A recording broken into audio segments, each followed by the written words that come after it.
Hey, it's Clary, and today I'll be showing you everything you need to know from the latest Minecraft Live.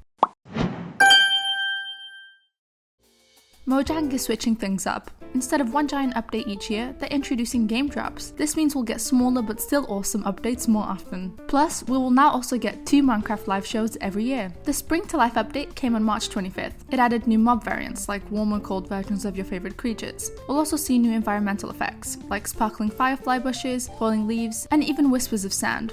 This update is all about making the game feel more real and fun to explore, and it's coming to all platforms. To celebrate the new Minecraft movie, there's going to be a special in-game live event. From March 25th to April 7th, you can jump into events where you'll defend Midport Village and play minigames. If you complete all the challenges, you'll unlock the exclusive cape that you can use in both Bedrock and Java editions. Minecraft is also getting a visual upgrade. Think brighter sunlight shining through trees, better water effects, and pixel-style shadows. Don't worry, it's still going to look like classic Minecraft, but with a twist of shaders. This visual update is coming to Bedrock edition first, and then Java edition later. As you probably have seen all over the internet, you'll now also be able to find a dried gas block in the nether. You can bring it to the overworld and rehydrate it. Then it'll grow into a happy, friendly gas that you can ride. You can fly with up to 3 friends and build structures while riding it. Finally, there's a super helpful update for multiplayer. A new play locator bar will help you track down your friends in your world. This is going to be super useful for big survival builds. That's everything from Minecraft Live March 2025. There's so much to look forward to.